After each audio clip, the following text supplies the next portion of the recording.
In her essay, The Laugh of the Medusa, published in 1975, Helen Sixus asserts that women must write about women and bring women to writing, from which they have been driven away as violently as from their bodies. Sixus insists that to reclaim her body, women must put herself into the text, telling women that writing is for you. You are for you. Your body is yours. Take it. Sixus confides in us, saying, I know why you haven't written, and why I didn't write before the age of 27, because writing is at once too high, too great for you. It's reserved for the great that is, for great men, and it's silly. So often our bodies are not ours, but slates on which society tries to etch its vision of the ideal woman. By writing the body, however, we can validate our experience of the world, rejecting the notion that feminine experience is silly, hysterical, or irrelevant. By writing the body, we can pry our bodies out of the hands of our culture and take back ownership of ourselves. Through the Écriture. feminine movement to which Sixus belongs, has already developed a surreal, automatic mode for writing the body. We should not limit ourselves to this style, as Sixus points out. There is no general woman, no one typical woman. What strikes me is the infinite richness of their individual constitutions. You can't talk about a female sexuality, uniform, homogeneous, classifiable into codes, any more than you can talk about one conscious resembling another. Women's imaginary is inexhaustible. There is no one singular feminine experience, but many.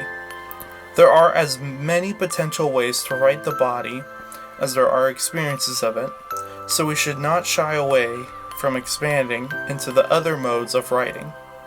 In this paper, I examine the feminist potential of visually based writing, a form that presents unique opportunities for feminist expression and for writing the body. Opportunities that have remained largely unexploited because of the minimal female presence in this genre. I will examine how visually based writing offers women the opportunity to explore their physical experience of the world, focusing on the exemplary work of concrete poet Mary Ellen Salt, whose book Flowers and Concrete, published in 1966, explores the feminine experience of domestic life and of language through representational visual poetry. To understand the role of women in concrete poetics, it is helpful to have a general understanding of the genre's history. In Brazil in 1952, Decio Pignatari and brothers Geraldo and Augusto de Campos began the poetic group Nui Grandes, as well as a magazine of the same name.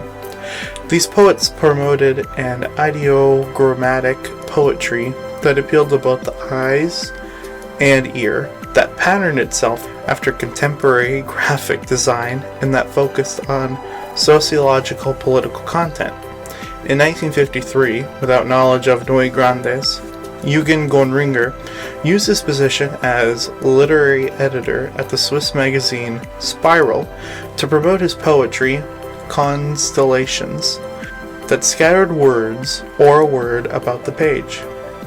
Gonringer intended these minimalist concrete works to express thoughts in a short form, revealing the meaning and nature of a word by isolating it and paying close attention to it. When Gonringer and Pignatari met in Ulm, Germany in 1955, A dialogue between the Swiss and Brazilian movements began, resulting in the official launch of the concrete movement in 1956.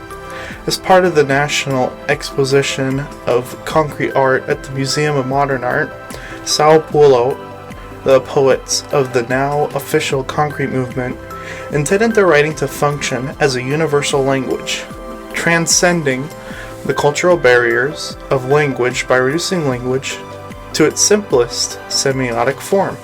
Concrete poetry became increasingly popular, widely practiced throughout the world through the 1960s and 70s, but has since waned in popularity and official recognition. Today, concrete poetry is infrequently published by major presses, and rarely studied or discussed in academic settings. Despite the absence of concrete poetry from mainstream discussion, the form is still published through micropresses, small magazines, and small publishers, and widely practiced and discussed within avant-garde writing communities. No woman participated in the founding of the concrete movement during, and very few joined the movement during the height of its popularity in the 60s, leaving much of the feminist potential of concrete poetry unrealized. Mary Ellen Soult is the most notable exception to this absence.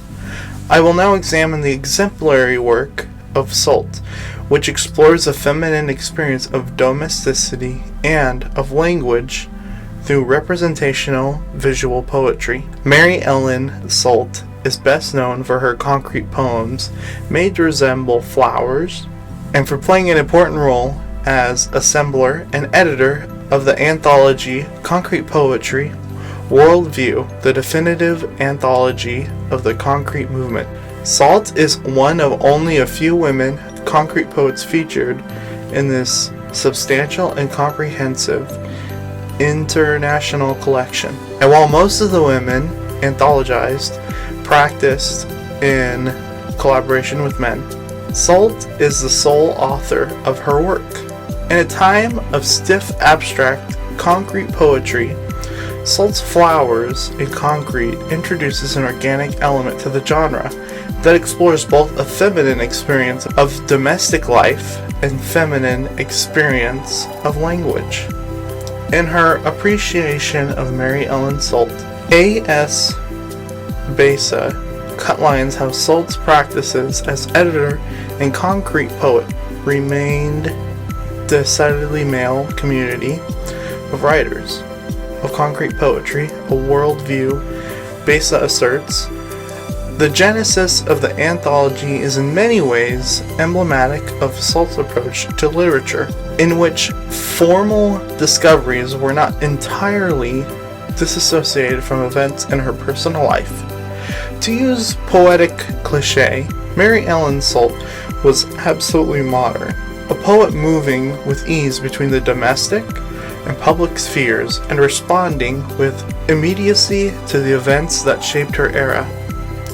Besa suggests that it was Soult's openness to new ideas and ability to bring the right people together that made her book such a model anthology. Soult's tendency to associate literature with her life is evident not only in her work as editor, but in her poetry as well. Despite the impersonal, poetic style of her male peers, Besa notes that it was among the predominantly male group that Mary Ellen Soult found her voice, a feat she achieved not by simply emulating theirs, but by bringing up themes and concerns close to her own life. The Flowers in Her Garden, Flowers in Concrete, 1966, her husband, Marriage at Code poem, 1976, and her children. Soult dedicates The People Mover, a demonstration poem, 1968, to her daughters, Kathy and Susan, who cut, sawed, painted, pasted, and demonstrated. Besa also recollects Soult's daughter Susan telling stories of her mother printing her poem Zigzag on the ironing board in their kitchen. Soult's practice, Besa tells us, resembled the events of her time through the prism of her domestic life.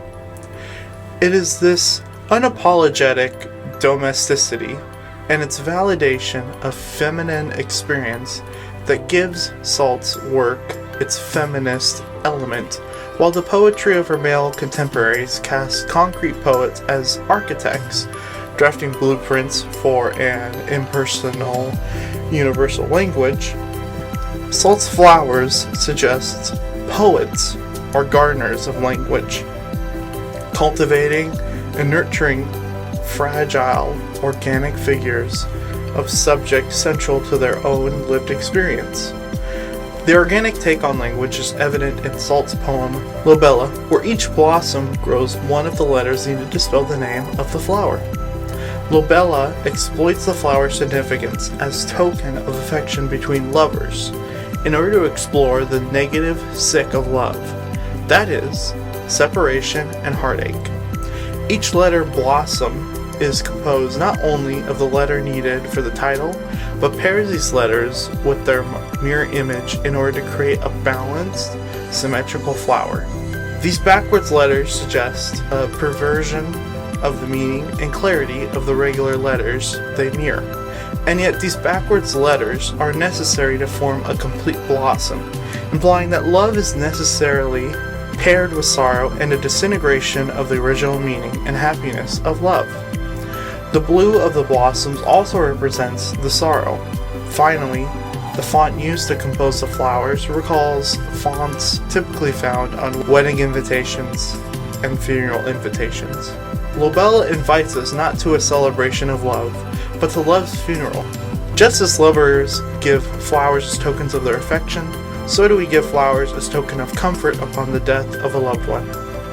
The acrostic accompanies the visual portion of Lobella also exhibits an organic take on language. With each letter sprouting a new word, Lobella becomes lovers of blue, allied love's instant annulment. Like the flowers that shade this written component of the poem, the acrostic explores the negative aspects of love. Used medicinally to induce vomiting, the Lobella here induces a poetic catharsis. As the acrostic purges the melancholy of romantic separation, rather than loving each other, the lovers now turn their affections to blue, representatives of melancholy. However, the lovers remain hinged to each other by their shared experience of separation, and by the pain this separation has caused them. Elide means both to emit and to join. Here, the lovers are joined by the absence they each endure, love's instant annulment. All the lovers' pain typified in the token of this small blue flower. Rather than insisting on an impersonal approach to concrete poetics, Salt's work captures physical, lived experience, expressing a feminine perspective of domestic life and a feminine interpretation of language as organic and alive. Salt's work validates feminine experience through its subtle depiction of the emotional experience of domestic life, giving her work its feminist element. Salt's organic take on language also validates a feminine understanding of the world, rejecting a poet's disassociation from the body and from lived experience. Salt's poetry allows women to approach language not as an abstraction of meaning from which all traces of subjectivity must be removed, but rather as a concrete mold for meaning into which women can pour their experiences and perception. In this way, Salt's work demonstrates that concrete poetry presents the opportunity to capture the lived experience of women by approaching language as an integrated, organic part of feminine experience.